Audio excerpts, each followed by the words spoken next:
Salut tout le monde en direct de notre studio Golf Nation, en direct du centre de golf sir. Le Versant. On vous rejoint pour un 12e épisode déjà. Mark Fraser, salut. Salut, comment ça va? Hey, 12, ça veut dire ça fait 3 mois qu'on est dans la Golf Nation déjà. Ça va Wow, vite, ça passe tellement vite. Puis merci à vous de nous motiver à continuer. Parce que 12 épisodes, continuer la motivation, on est aussi passionnés que le jour qu'on avait parlé de ça la première fois. Ouais. Fait que vraiment, merci à vous. Ouais, merci aux gens qui se sont présentés à l'Expo Golf cette semaine. Écoute, 16 000 inscriptions pour l'Expo Golf. On est ici dans les sous-sols du Versant depuis lundi. Puis c'est vraiment trippant parce qu'on sent que vous êtes tenté l'Expo Golf cette année et que malgré ce qu'on a vécu, malgré la nouvelle formule, ben Colin, vous avez répondu présent. Je pense que l'organisateur est très satisfait. Très satisfait. Écoute, très cerné, mais très satisfait. Oui, écoute, c'est d'avoir une vision puis de l'amener où ce qu'on est. Je dirais pas que c'est parfait parce que rien n'est parfait. On peut toujours s'améliorer. Vous le voyez toujours sur Golf Nation.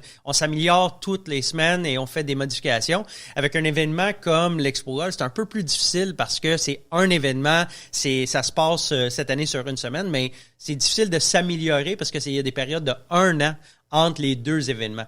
Mais on a fait notre possible. Il y a au moins 16 000 golfeuses qui ont pu préparer leur saison. Puis c'est pas fini. Il reste encore aujourd'hui, demain, jusqu'à 17h. À 17h, les portes ferment. Vraiment, là, si vous êtes encore en train de magasiner à 17h, je m'excuse. Mais le magasin général est fermé, mesdames et messieurs. Il va falloir faire ça aujourd'hui. Et il y a des terrains qui sont déjà en stock épuisé. Ouais, hey, vous avez répondu présent à peu près. Puis il y a même des terrains qui ont passé leur inventaire, mais qui ont décidé, puis je les salue d'ailleurs ce matin, Club de golf de Sainte-Rose, Eliane qui est venue nous voir tantôt, qui ont décidé par respect pour le public de l'Expo Golf de continuer dans le deal qu'il proposait en début de semaine. Et d'ailleurs, c'est notre cadeau de la semaine. Vous allez gagner un quatuor au Golf Sainte-Rose qui, by the way, est magnifique d'ici la fin de l'émission. Puis on vous remercie. Merci Eliane pour ça. Oui, merci Eliane. Puis l'affaire avec Sainte-Rose cette année, ça va être la première année dans beaucoup d'années où ce qui ne sera pas inondé le printemps. Parce que normalement, le terrain, les trous, je ne me rappelle plus exactement, je pense que c'est 17, là, vous allez me corriger. Mettez ça dans les commentaires si vous connaissez. Je pense que Jean-Marc Moreau, c'en est un qui connaît très bien le terrain. Mais souvent, le printemps, il est inondé à cause des glaces dans la rivière des Mille-Îles. Mais cette année, il n'y a pas eu vraiment de glace. Puis j'écoutais ça à la radio ce matin. C'est la première fois dans plusieurs années où partout à travers la province, il n'y a pas des évacuations massives ou quoi que ce soit pour les gels ou le dégel. Fait que ça, c'est quelque chose à voir que pour la première fois, on va pouvoir jouer dans des conditions avec le terrain complet. Vraiment très dès la première journée. Et pour gagner votre quatuor au Club de golf Sainte-Rose, vous avez seulement à répondre à la question du jour. La question du jour étant, est-ce qu'il y a un bâton dans votre sac auquel vous êtes attaché émotivement? Est-ce qu'il y a un bâton dans votre sac là, que vous avez depuis des années, que vous êtes incapable de sortir de votre sac? Et pourquoi? Répondez à cette question du jour-là. Et vers la fin de l'émission, on va faire le tirage du quatuor pour le Club de golf de Sainte-Rose. On va le faire après avoir reçu notre invité. Avant de passer justement à notre invité de ce matin, juste un mot sur ce qui se passe présentement sur le PGA Tour. C'est le Honda Classic, au moment où on se parle. Et c'est intéressant ce tournoi-là parce qu'à chaque année, il y a quelqu'un qui enlève son chandail et ses pantalons pour aller frapper une balle dans le dos. Mais cette année, il a enlevé son chandail, ses shorts, ses pantalons. Il a pris son chandail puis il l'a roulé comme un petit crop top. Écoute, les boys, là, vous êtes à la télé, là. Comment? Il veut pas finir la ronde avec la boîte sur son chandail. Ouais, mais là, la beauté, il est allé s'essuyer les pieds dans la boîte pour enlever de la boîte. C'est Aaron Wise qui mène présentement. Il est à moins 12. Brandon Nagy est à moins 9. Matt Jones, moins 9. C'est un tournoi qui est intéressant. Shane Lowry est là, il est à moins 7. Shane Lowry, c'est mon doppelganger. Ah oui? On s'en ressemble. Le swing aussi ou... Ouais, mais moi, j'ai un plus beau swing, mais on s'en ressemble physiquement. Il y a du monde qui sont déjà trompés. Ils pensaient que j'étais Shane Lowry. Camilo Villegas est là dans le tournoi, moins 6. Une belle histoire que celle de Camilo Villegas. Mais je voulais prendre du temps pour saluer nos Québécoises de retour à la compétition professionnelle, notamment Anne-Catherine Tanguay. Présentement, elle a fait la coupure en fin de semaine. Il y a un tournoi en Arizona sur le Symetra Tour.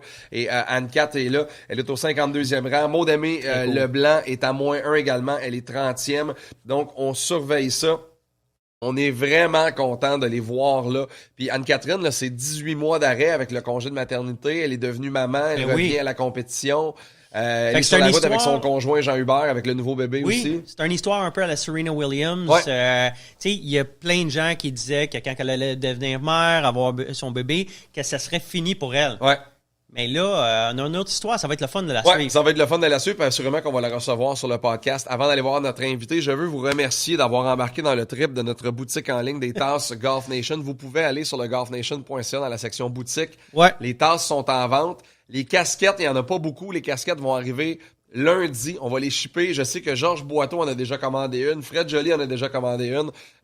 On va vous les envoyer dès qu'on les reçoit, mais les tasses, on en a. Moi, je peux-tu en commander une? Ah, tu peux en commander une, si tu OK, veux. je vais en commander. Je vais aller sur golfnation.ca, boutique en ligne, puis je vais aller la trouver. Absolument. Sinon, tu peux juste la prendre dans la boîte à l'autre bord de la table là-bas. Mais, aussi, merci, pas juste d'avoir acheté, mais les gens qui sont proches de nous, Oui. ils viennent les chercher. Puis je trouve ça cool parce c'est le que fun.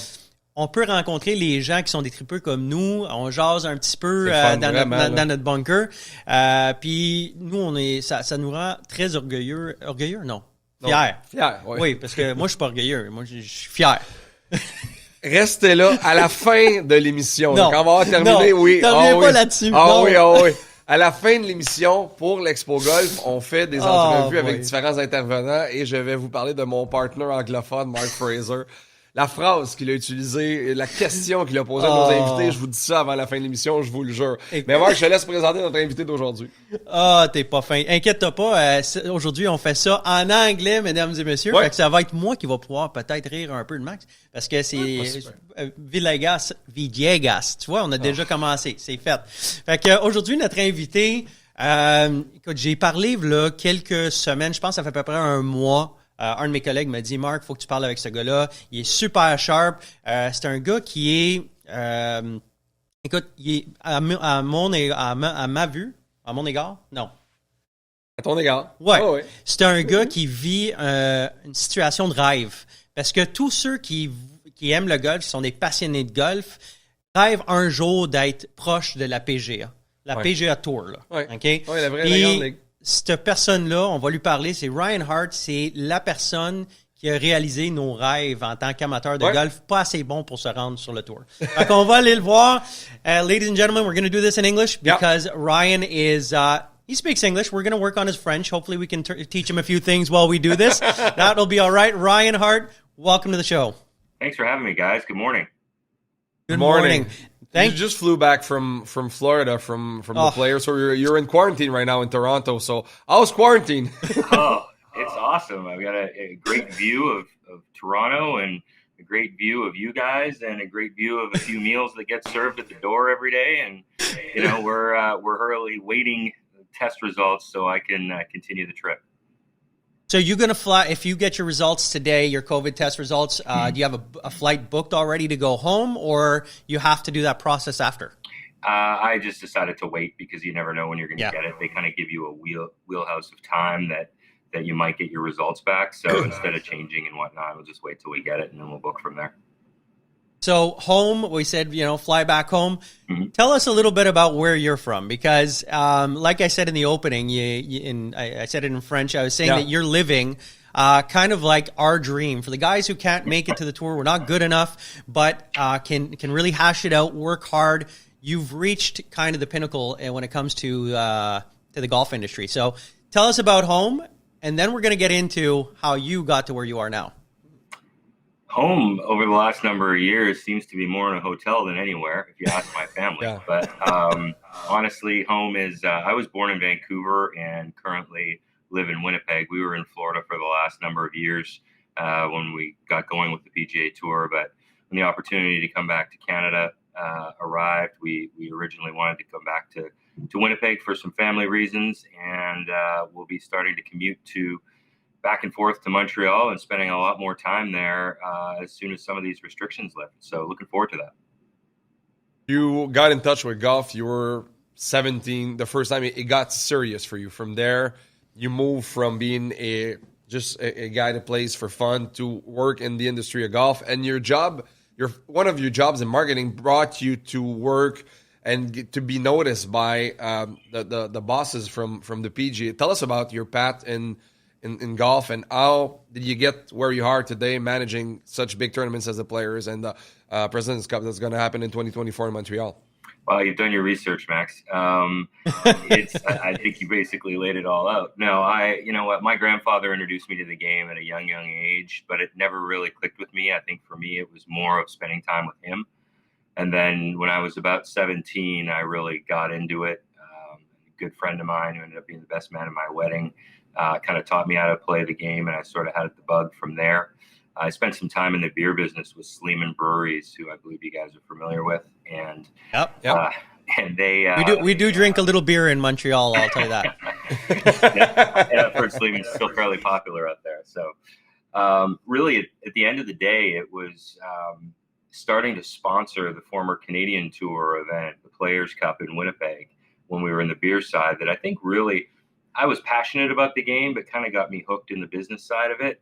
We helped with the rebrand, and at the time, Rob McMillan, who was, you know, a standout amateur and professional over the years, he and his wife Nicole were running the event, and that was about 2010 when we got involved in that. 2011, Rob had a wonderful opportunity to go work with Acushnet, and the opportunity from the tour came along, the Canadian Tour at the time, and asked if the marketing firm that I had moved to would be interested in taking over the event. So with support of our partners, we jumped on it, and really that was at a time when the former Canadian Tour was in transition. And I believe it was the back end of 2011. We got a call from the PGA Tour. It was for Paul Johnson and Jeff Monday, who were sort of tasked with looking at how they could grow their relationship with the Canadian Tour, and you know, kind of shared their vision with us. And lo and behold, that got us to 2015 and the launch of Mackenzie Tour.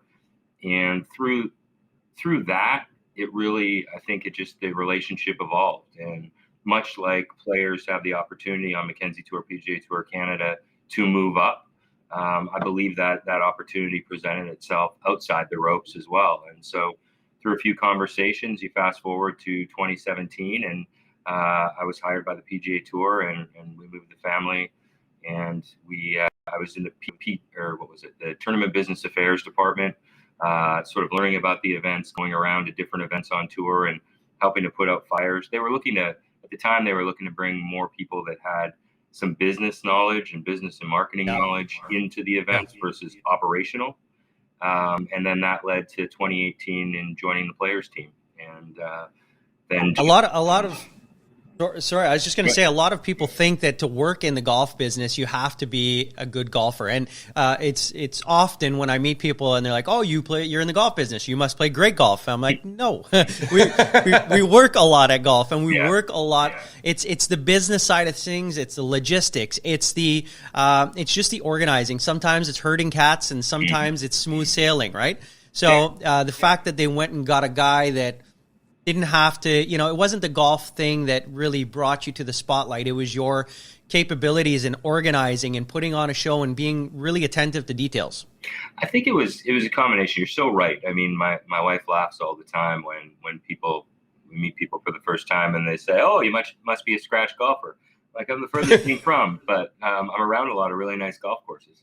But no, I think it was, I think looking back at it, it's sort of the blend of, I'm a golf geek, and I've read a lot about the history of the game and the PGA Tour and where it went from what it was up into the late 70s to what Dean Beeman did in the early 80s to making all the events not-for-profit organizations that ultimately give back to the communities where they play. And I think when we got involved in Winnipeg with the Players Cup, albeit it was one of the oldest events on the tour, it celebrated its 100th anniversary in 2019. But when we got involved, it was how can we mimic kind of what they were doing on the PGA Tour at obviously a smaller level. So we had the good fortune at the time of doing some work with Jonathan Taves from the Chicago Blackhawks as he was starting out the foundation. And so we kind of kicked off the week with a charity event with Jonathan, and we were fortunate enough that year he'd won the Stanley Cup. So that came out to the charity event, and we did it with kids and instead of adults. So it was sort of a parent and child type event. And we were fortunate enough to raise a significant amount of money for charity that year, as well as crown a champion.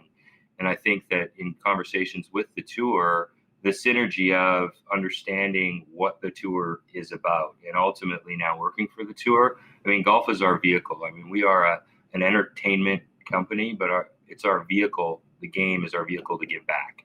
So I think it was that understanding, I think, that probably helped somewhere along the way. You told us about the players. I'm curious to know, you step into the PGA world, you become one of the employees of the PGA Tour, then you get the gig. Then they tell you, Ryan, you're going to manage the Players Championship. What was your reaction at that time? I would have fainted, probably. But what was your reaction? Being a golf geek, being a golf lover, as we are, what's your reaction when they're telling you, basically, you're going to run the 5th major? I was in shock. I tried to act like I wasn't surprised. That old adage, act like you've been there before.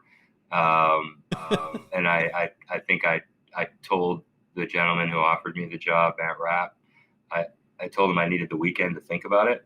And then after that, when I hung up the phone, I was like, I could have just said yes, but I literally, it was one of those moments where it was a phone call you weren't expecting to an extent. Wow. And, obviously it's something that we had to chat over as a family and those kind of things. But yeah, I believe shock was definitely the right word for the phone call that I got.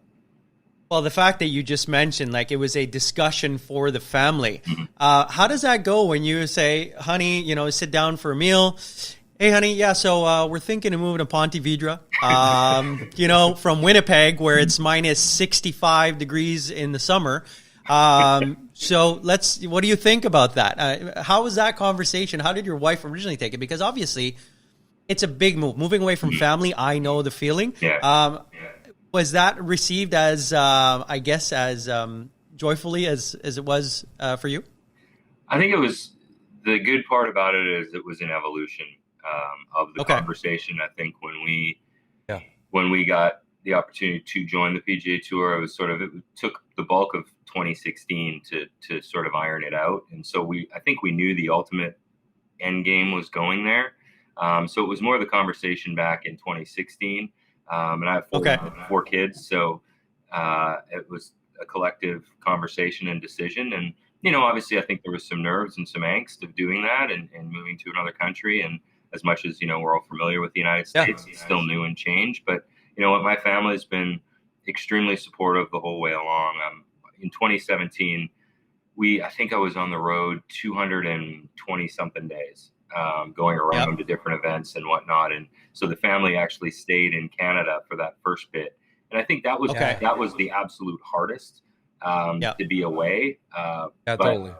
I think I came back in 18 for a period of time, and then we all went down in 18 in sort of mid-year, and it was tough. But I think the Ponte Vedra Beach it's funny. You've got the global home of a major sports league really dropped into a little beach town. And it is. You go into Jacksonville, you're about a 40-minute drive to Ponte Vedra, and it's just everybody at the tour and the global home, you work super hard during the day and do what you do. But when you leave, there's just this sort of exhale because of the environment around you. So it was really, it was a blessed opportunity and definitely the best of both worlds. Yeah, and you are in Ponte Vedra, but you're working at Sawgrass basically for the tournament, which is one of the greatest golf courses all over the world. Mm-hmm. What's a day in your life when you're at the Players? What's your day like? What's your agenda like when you're managing the Players? It obviously changes. It's when you're in event management, it's not a matter of if it's going to happen. It's a matter of when it's going to happen, and what that it is. You don't know until it happens. So we work 12 months of the year. The staff at the Players is about 20 people that work on it 12 months of the year. And you have a plan. And I think one of the benefits of being at the home of the PGA Tour is you've got 900 people at our head office that are vested in this. It's also one of the greatest challenges that you have because it's really navigating how to move things along efficiently throughout the year. You also have, in a normal year, not like a COVID year like this year, you would have about 2,500 volunteers led by what we call the Redcoats, which are a long history of volunteers that have chaired this event dating back to before it was the Players and it was the Greater Jacksonville Open. So they've got a 5-person leadership team that you work with them. And then when it gets right up to it, you know, each day, a day in the life would be, I'd start my day I'd be at the course for 5 or shortly before 5. And I would stop in with our volunteer chairs. And I always felt you got a pulse of what was going on the property from the volunteer chairs. They are the heartbeat of the tournament. And so if you really want to know what's going on at any of our events, I've always believed that they're the ones that can help you with that. And really they make it happen. So I'd start my day with that. Then I would check in with our staff. And then really it's doing laps. It's going to make sure the driving range is set up and ready to go. We've always kind of had this mantra that if we're open for business, that means we're open for business across 225 acres. So we need to be ready to go when the lights go on. So, you know, make sure the driving range is set up and, you know, the right screens are on. You go on a tour of all the entry gates and making sure everybody's there, saying good morning to people. Really, when it gets to tournament week, it's a lot of smiling and customer service and making sure, I mean, you got to be excited. This is the show. You know, if you can't be excited that week, then you're probably in the wrong business. I mean, you go on adrenaline, you work until probably, like I said, you know, I mean, the alarm goes off probably about 3:45, 4 o'clock every day, and you work till anywhere between 10:30 to midnight, and you do it again the next day for 7 days in a row, and we love it. The team is unbelievable, and the volunteers, you know, there's a history of them and what they do down there, and they call themselves golf's greatest volunteers, and you know, I think really nice. They're oh yeah, they date back to the Greater Jacksonville Open started in the 40s, and so there is still, I believe, one volunteer that was at that event, and I believe, it's her. She just did, I believe, her 57th or 58th event or something like that. And so she teaching you things? Oh, 100%. I mean, they just put out a book. They just published a book. Where we got to see that. Yeah. Commented on by all 3 commissioners. I mean, when I say they are the heartbeat of that tournament, they are. Well, you mentioned like hard days, long hours, that it's not glamorous. And it's true. I have a little bit of experience, nothing compared to what you've done, but I worked a little bit with the PGA Champions Tour in the Dominican. And a lot of the time was spent in trailers. Those mobile trailers with the really loud air conditioning units. I mean, it's a little bit different at TPC, but we were in those battle rooms that we had called them, and there's early in the morning, really late at night, because when everyone goes home for the day, you guys are still there making sure that your next morning at 5 a.m., it's just a smoother open for business. It's just everything is really in place. And then there's expectations, right? It's your sponsorships expectations need to be met. You need to look at it at the end of the day. Did we do our justice? Did we do things? It's a tough job. It is. Very tough. Business. Now, I mean, people forget that, you know, something like the Players Championship is really, it's a standalone mid-sized business.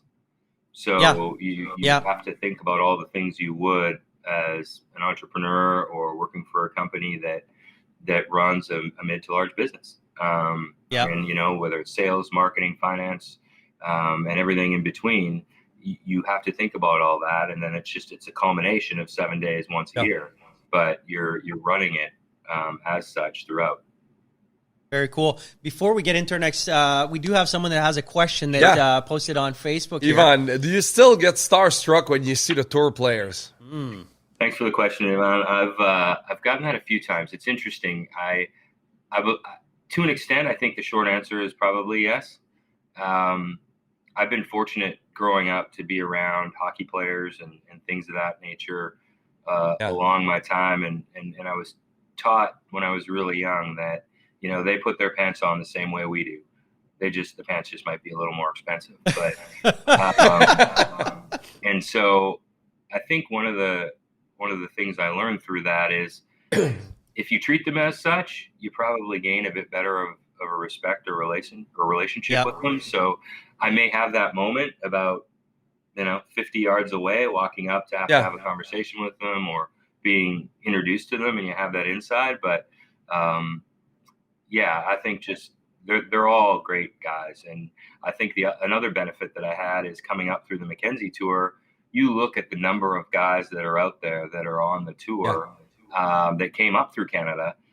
You know them because on the Mackenzie Tour, you're with them a whole lot more. I mean, we used to have a cut party on Friday nights in Winnipeg, and after everything was said and done, we'd go down to this pub in downtown Winnipeg, and you'd sit there and you'd have a couple drinks with them and talk about what's next, and you build a rapport, with the Joel Damons, the Sam Riders, the CT Pans, the Tony Finos, those kind of guys. Like, you've met them before they got to that, so I think that's going to help. I'll never forget one of my first days or first events on the job was the Arnold Palmer Invitational in 2017, and I was helping with media services that day, and so I had to go on the range to get something, and I heard this female voice go, "Ryan," and I'm like, "Who's calling me? No one knows me here. I'm rookie on the job." And I look around, and it was CT Pan's wife, Michelle. And she's like, "What are you doing here?" So I explained I'd left Winnipeg doing that. And then she starts to yell over to CT Pan. It's like, CT, it's Ryan. I'm like red in the face. It's like my first day on. Players are kind of turning around going, "What's going on here?" Who's this superstar? No, it was ridiculous, but it was heartfelt. The fact that they were happy and excited, and it just shows that moment to me was a reminder that we're all human. Yeah, just because we met in Winnipeg at a Mackenzie Tour event to now we're all collectively on the PGA Tour. I think that there's a gratefulness among us about it. Yeah, it's interesting because you're mentioning family and wives.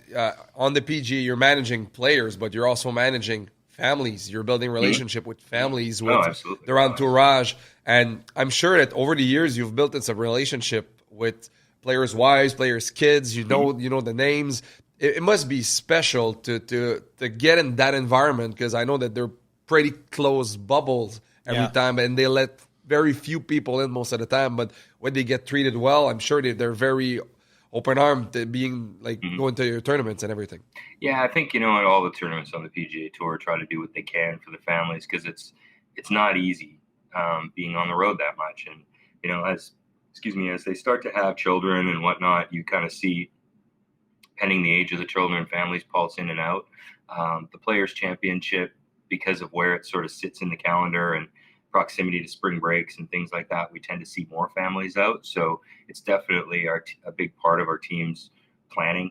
And we have this year it was a little different, obviously, with COVID, but in the past we host a family party on Wednesday night. It's just basically just for kids. It's a different theme every year, and the kids come in, parents. It's amazing how many of the golfers and moms dress up, and they do these things. And then there's outings for the family, and then they have their own dining, and you try to make them feel as welcome and as at home as possible, because I think that ultimately impacts the player and who ultimately we all work for, and their experience and how they play.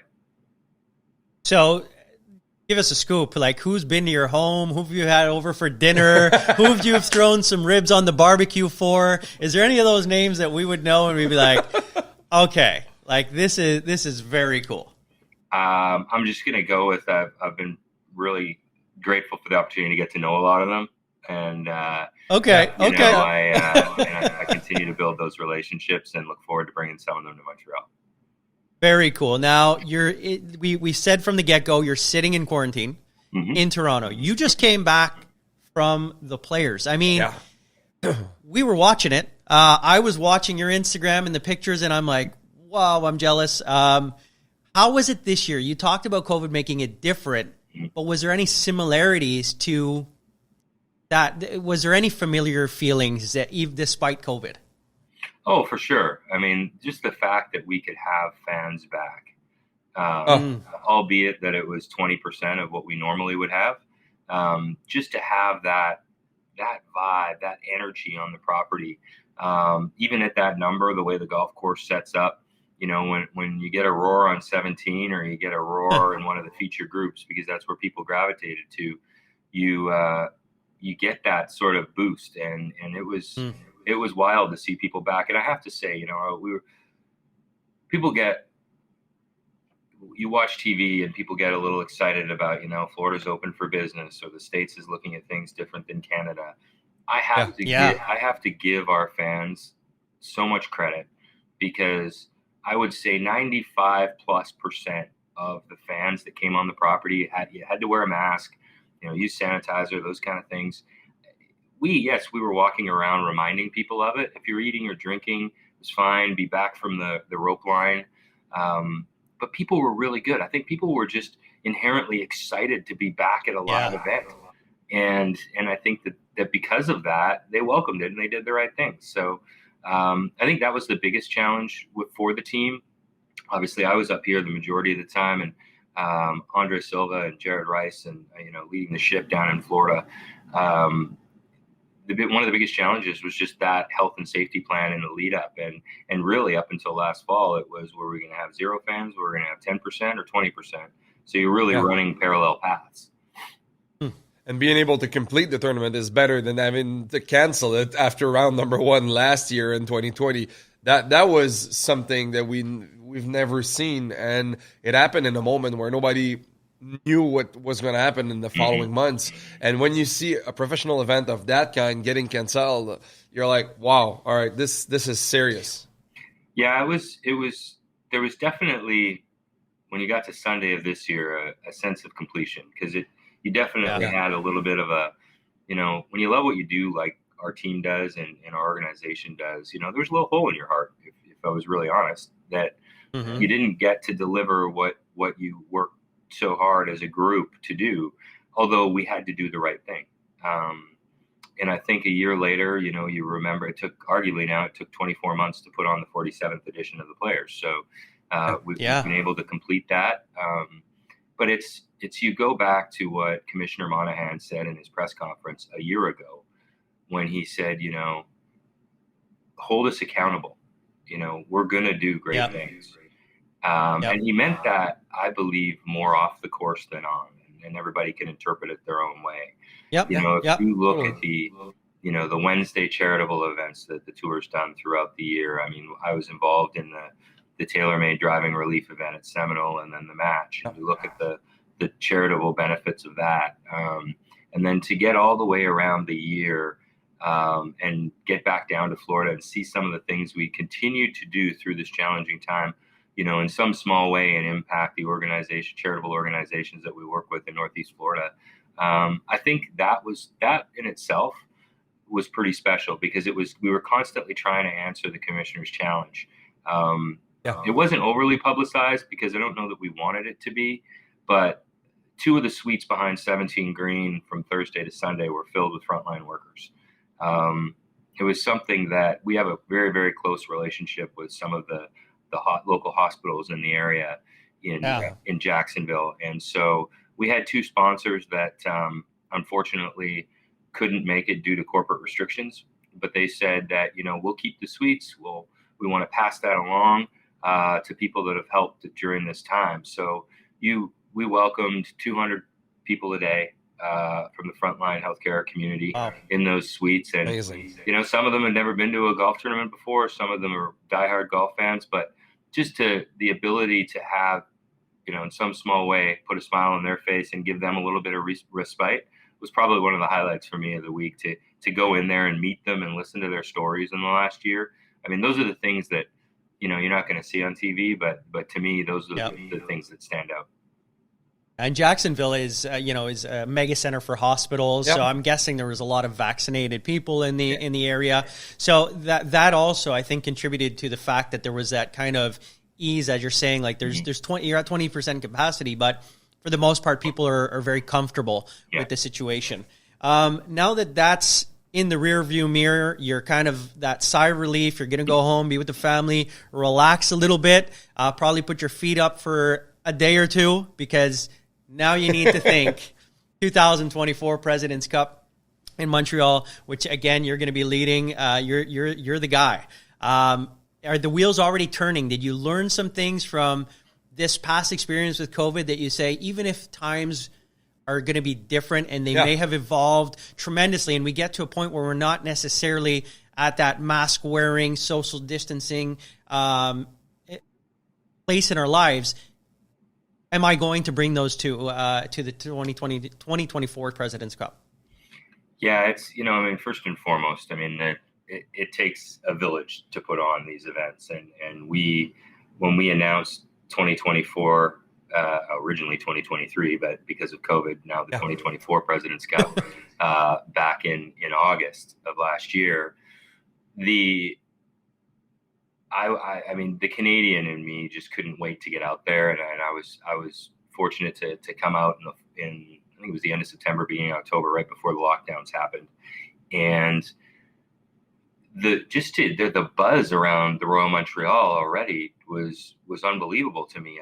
People were excited. It's been 17, when the event finally gets held, it'll be in 17 years between events. And Royal Montreal is the second golf course other than Royal Melbourne in Australia to host it multiple times. So that says something about, the respect that we have for the community, for the tournament, or for the club in coming back. So I've been in constant contact with Royal Montreal, their membership. We've been building sort of our leadership, volunteer leadership committee the last number of months. I have standing calls with them. So it's been happening kind of in the background, along with running, back and forth to Florida and that sort of thing. So I would say now I'm just super excited to be able to focus on it. And with these restrictions being lifted in the near future here, spending a ton more time. We have 3.5 short years, and I say short because, when you think about the Players being our largest domestic flagship event, then you go to the President's Cup, which is our largest global event. It takes it. People have asked me a few times when I've been out there, why are you guys, starting this early? And I think from 2007 to now, what will be 2024, the event has just grown exponentially, that it wouldn't take that long. In 2007, you had the build out on the course, and hospitality was on a few holes on the back nine. I believe it was 15, 16. And there was one other hole, it's escaping me, but the rest of the build out was on the driving range. If you go to Charlotte next fall, or, you're in Australia in 19, you build out literally from the 8th hole through to almost 18. So, and then you have your expo area that traditionally is on most courses, existing driving range, and then we build another one. So it's a large footprint, and it's going to take time, and it's going to take the community. I think one of the greatest parts of what we do is you get to meet, in every market we go to, you get to meet all these people from different, segments of life and demographics and so on and so forth, and to find their collective passion in what they would like to do and how they want to be a part of this event, and bring that together. I think Canada, and I've said this numerous times since last August, I think Canada is, pardon the pun, but tailor-made for the President's Cup. We are a melting pot of cultures. If you really look at what we are as a country and inherently what's in us, and to welcome, the best players from the United States, but then the best players from around the world, and showcase what we are and welcome them with open arms on a global stage. I get fired up about that every day getting out of bed. And then that's just sheer Canadian pride of what we're doing. So I'm looking forward to it. I hope you guys are. I hope other people are, and we look forward to building that cadence over time. If you said you're looking, stoked. we're stoked. You said you're, if you're looking for volunteers, right here. There's something about team golf. There's something about golf being played in teams. It's exciting for us when we play over the weekends when the boys and we get some games going for $10, $20. I just can't imagine how it must be for the pros on the tour to team up and represent your country or a team and just going out there battling for the win. There's about a Ryder Cup, the President's Cup. It's something that I find totally different. I don't know from your perspective while you're managing tournaments how you see it, but for us, it's the best golf for me. It's a different kind of event to manage. I had the opportunity to be involved in 2017 when it was in New York. And I worked about 8 weeks on that one with the team that was leading it. And it's different because you have, 4 groups in play at any one time. How you're flowing people is different. But you're right. We're in an individual sport. And I think what makes events like the President's Cup and Ryder Cup so exciting is these players have grown up their entire lives playing as an individual sport. Yes, if you go to college, you're part of a team and whatnot, but you really don't get that opportunity. And so all of a sudden you go from playing for yourself and against yourself, arguably, to playing for your team, playing for your country, and ultimately for the cup. And I think you put those into a bucket and put them in together, and the raw emotion that you get out. I mean, you've got guys who are going head to head on the PGA Tour week in, week out, trying to beat each other. And then they're on the same team and they're rooting each other on. And there's a pride there. I mean, we had opportunity this last week at the Players to meet with Trevor Immelman, who's going to be the captain in Charlotte for the international team. And, I've had opportunity to speak with Mike Weir just to get his take on bringing this event to Canada, and obviously his historic time in Montreal in 2007. And these guys are so passionate about it. They hold this event, the both of them obviously were past Masters champions.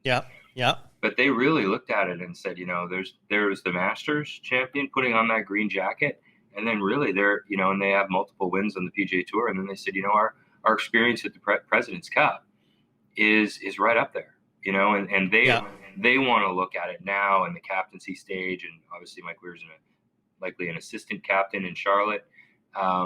This is part of them continuing to grow the game internationally and part of their legacy, and the pride and passion that they're bringing to the table is unbelievable. Talking about 2007, we're seeing images right now, the epic battle, Mike Weir, Tiger Woods. Do you know where you were? So many great things. Where you were? I remember where I was watching Mike beat Tiger. 2007. Yeah, I remember where I was. I'm kind of ashamed now because I'm talking to 2 guys that were living it and breathing it, and I was in the Dominican, probably on the beach. Nice. I know that it's far along the way from here, but I'm starting to make a lineup in my mind of who's going to be on the international team and who could be on the U.S. team. And we don't want to throw names out there today, but as people from Montreal, as Canadian, we can start to dream about maybe seeing, I don't know, a Corey Connors on the team, and I don't know. I get a lot of pride from maybe thinking that we're going to get somebody from Canada on the team. On the stage, yeah. And probably we're going to see some of the greatest names in golf right now, still the young kids that are coming in that are going to be in the tournament. And I'm thinking about the possible lineup, and I'm getting goosebumps. Yeah.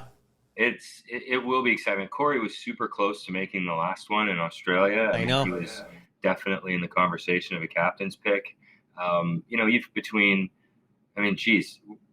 You look at Corey Connors, Mackenzie Hughes, Nick Taylor, Adam Hadwin, Taylor Pendrith coming in strong. You got Roger Sloan out there getting his stride. David Hearn's always a stalwart out there. Yep. I mean, we have such a crop of Canadians out there on tour right now that I would be shocked if we don't have at least one on that team in 2024. I mean, these guys they're still young and getting their stride. I mean, we forget that someone like a Nick Taylor's been out there since 2013 and has 2 wins. Corey's only been out there a few years, and he's on the doorstep week in and week out right now. Obviously, he's got his Valero Texas Open win, but I mean, we've got a great group out there, and it'll be exciting to watch the lead up honestly into Charlotte, and let's see how many Canadians get into Charlotte, and then can they parlay that into some momentum going into Montreal. Yeah, no, absolutely. And I think one of the things that kind of makes it even more exciting than 2007 is the fact that we're seeing people that are, the people that we're closer to in age. Back then it was kind of out of touch because they weren't in our generation. Now we're going to see the guys that are around our age, maybe a little younger on some fronts, but we can relate to kind of that, I guess, generation. So I think it makes it even more exciting. I just think that we understand more the importance of having this tournament in Montreal. And my dad brought me to the Canadian Open in Montreal, I think in 1999. We went to the President's Cup in 2007, and we were at the tournament. But I was a young kid at that age thinking about playing hockey. Golf was fun. I was playing golf with my dad. It was fun. I liked it, but I really fell in love with golf around 18, 19, and at 35 today, I'm looking at the calendar saying 2024 is... Where am I going to be?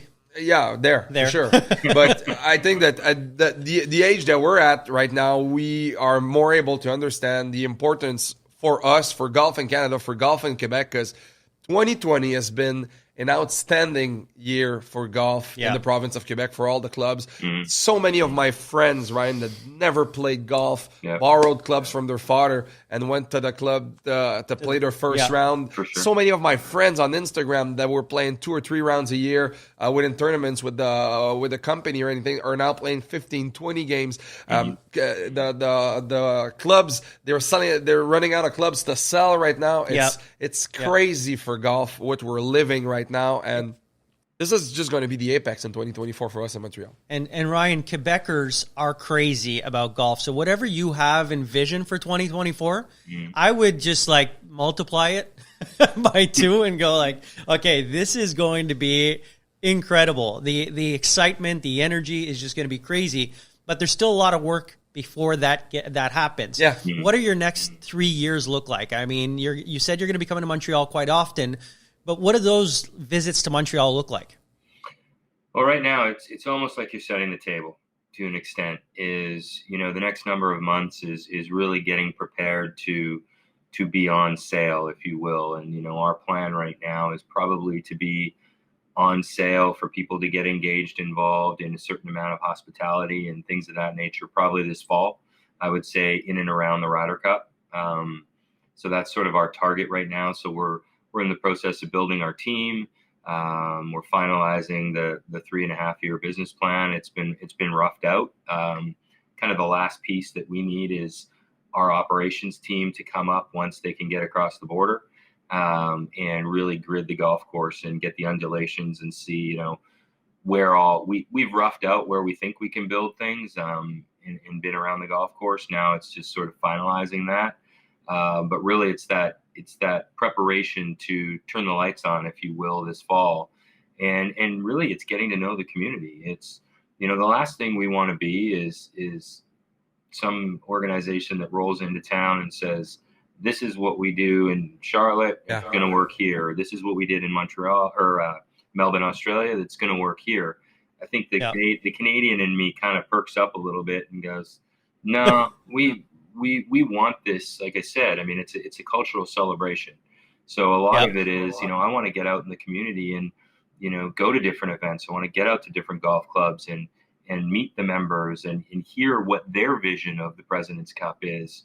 I want to get out to, the F1. I want to get out to the tennis and see how we're celebrating these big community events and do a lot of learning from it. And I think that's one of the most important things for us right now is in this next year is how do we get to know the community and how do we learn and how do we listen to the community so we can take that and we can sort of, as we start to build things, as we start to create ideas, hopefully the community is a part of that. So when they show up in September of 24, they have this sense of we had a say in it. This feels like it belongs in Montreal. Yeah, and you had told me that when we first spoke, that was one of the huge goals, but it was also to get all of Canada and find a way to incorporate every province because this is usually a once in a lifetime event. Now it's going to be a second, but to grab everyone from across Canada to get involved and get excited. So you can count on. I think you're going to have a lot of people that are going to be helping you do that. Yeah, there'll be a bit of a roadshow with that.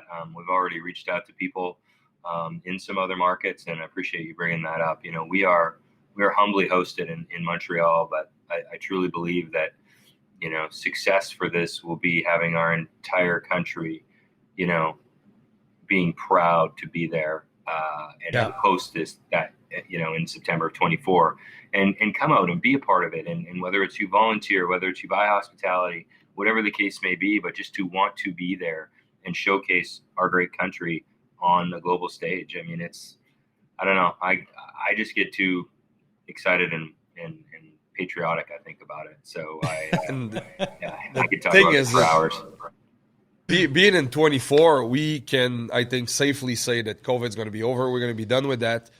And for me, it sounds like it's going to be a relief for Canada. It's going to be a relief for Quebec. It's going to be a relief for Montreal, because right now, Montreal cannot be Montreal. Quebec cannot be the Quebec that it is in summertime, because we cannot throw the events that we're throwing. We cannot have the F1, the Formula 1. It's already canceled, I know. Yeah. And we cannot be the city, the town, the province that we used to be. And I just keep looking at that, saying that coming into 2024, having the President's Cup, being there with thousands and thousands of people is going to feel awesome and like a relief from what we're living right now. We're having fun. It's great. We reinvented ourselves, right? They asked us to do that. But I just want to go back to where we were. And my kid's going to be 4 years old. I just can't keep thinking about bringing him to the tournament and showing that that's golf. That's what Daddy loves so much. And you're going to have to teach him how to hold up the quiet signs. Yeah.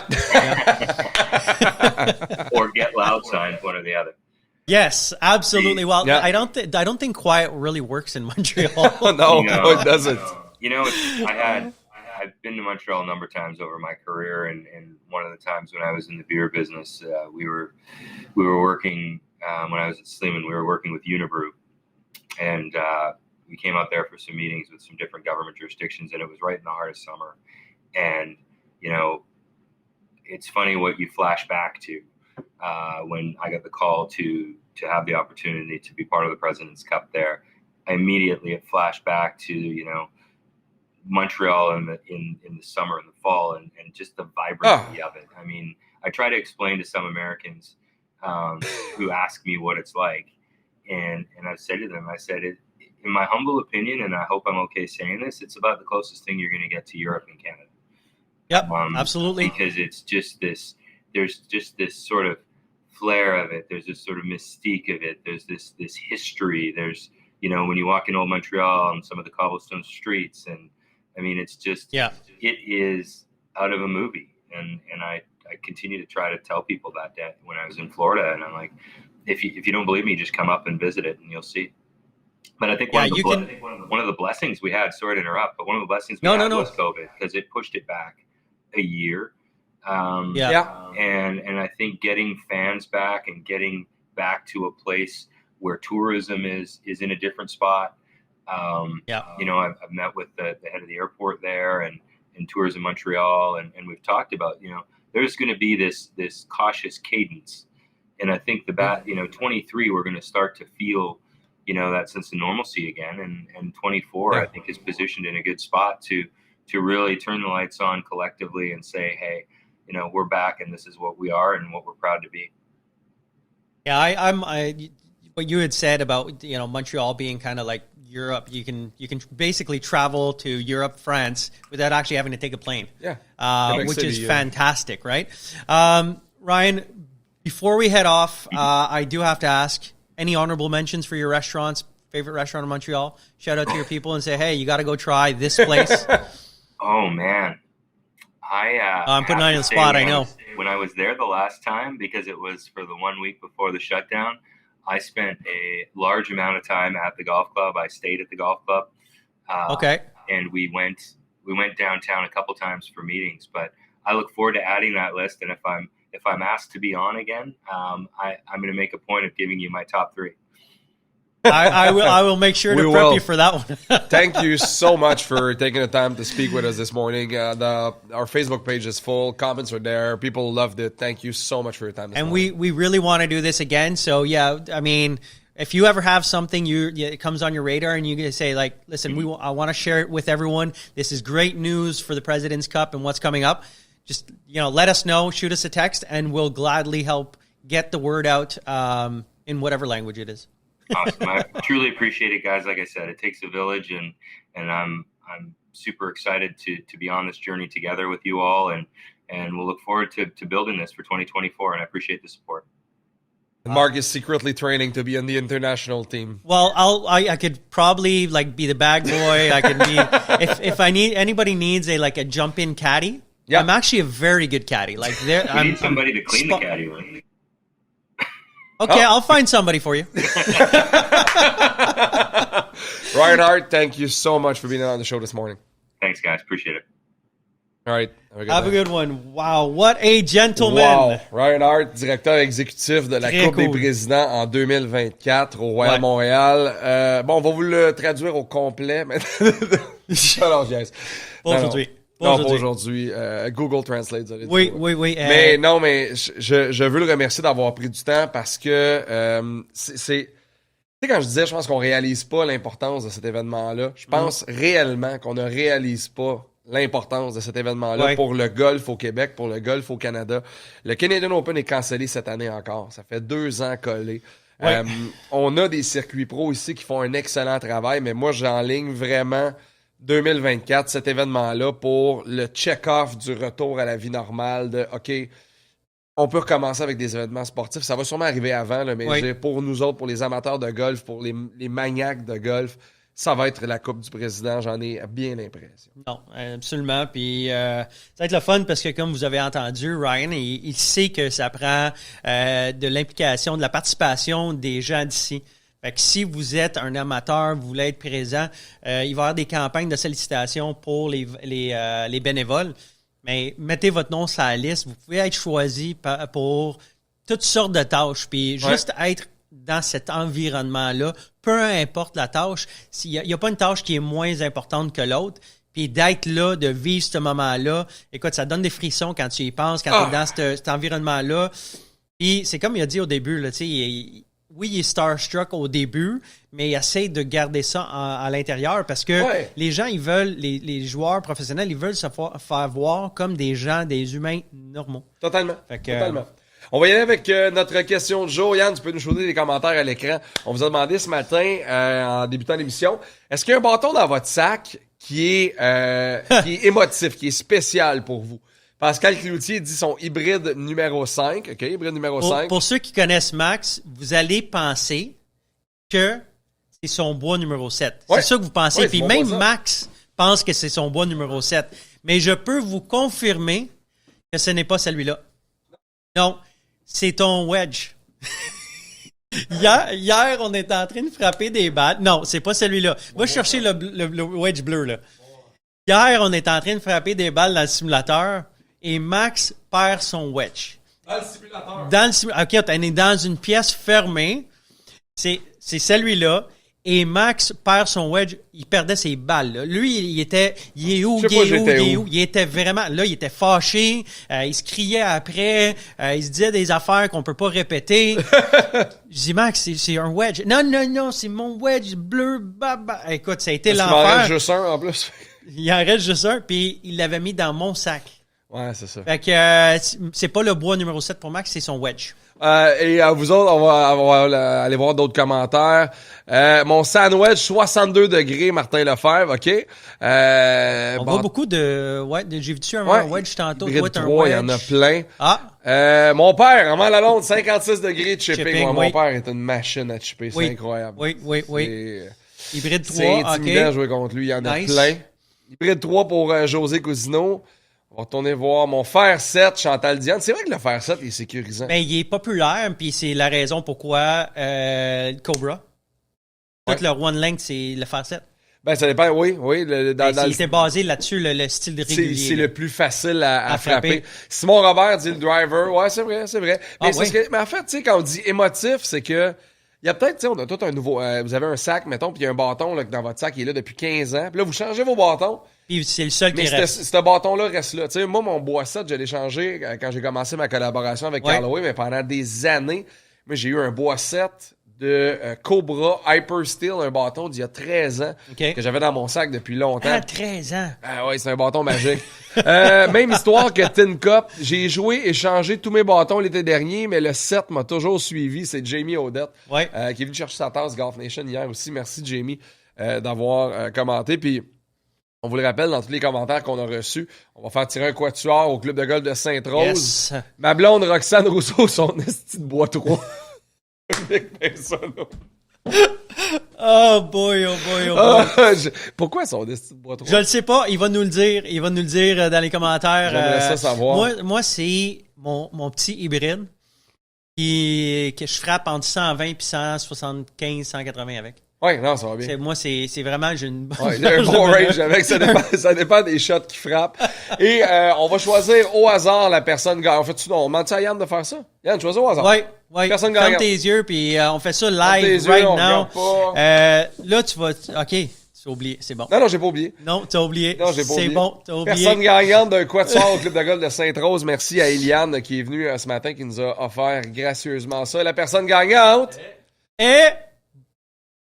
Hybride 5, Pascal Cloutier, Cloutier. avec son hybride 5, Pascal Cloutier, on va te contacter Yes. pour te dire comment ça va fonctionner pour récupérer ton quatuor au club de golf de Sainte-Rose. Hier, Ben, c'est ça l'émission, mesdames et messieurs. faut que je vous le raconte. Hein? Là, parce que Elias dirait sur Facebook, dit « Hey Marc, en anglais, c'est vraiment t'es dans ta zone, ça va bien l'entrevue. » Pour l'Expo Golf, on fait une entrevue avec les gens de Saint-Jean-de-Matin. On parle avec Marie-Lou Racine, la DG, et Jonathan Salvas, qui est le fils du propriétaire là-bas, copropriétaire.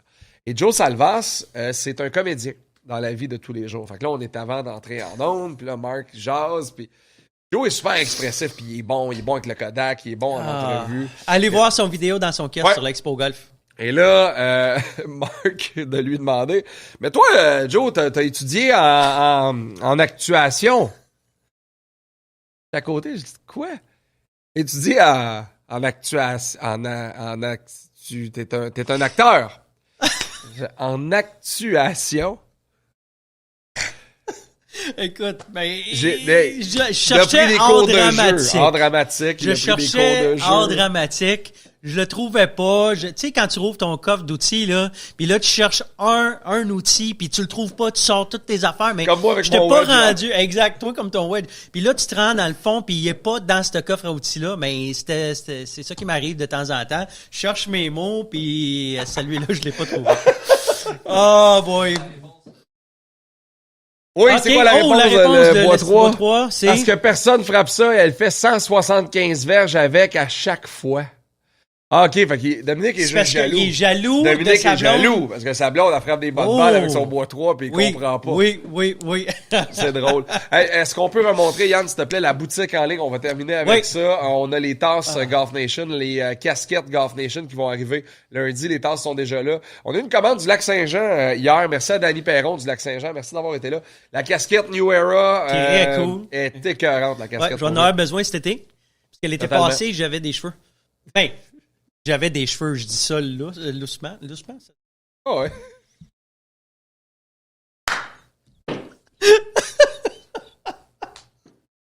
Hey, on est ici depuis lundi. Hein? Très tôt. Merci. Avez-vous du guys. fun? Avez-vous du fun? C'est ça la question du jour. Oui, c'est ça la question. Moi, c'est ma question du jour. La semaine prochaine, ça va être la question du jour. Avez-vous du fun? Merci parce que ce projet-là est en train de prendre beaucoup d'ampleur. Puis c'est un projet qui nous tient grandement à cœur. Tu vas-tu venir émotif, là? Pas de ça. OK.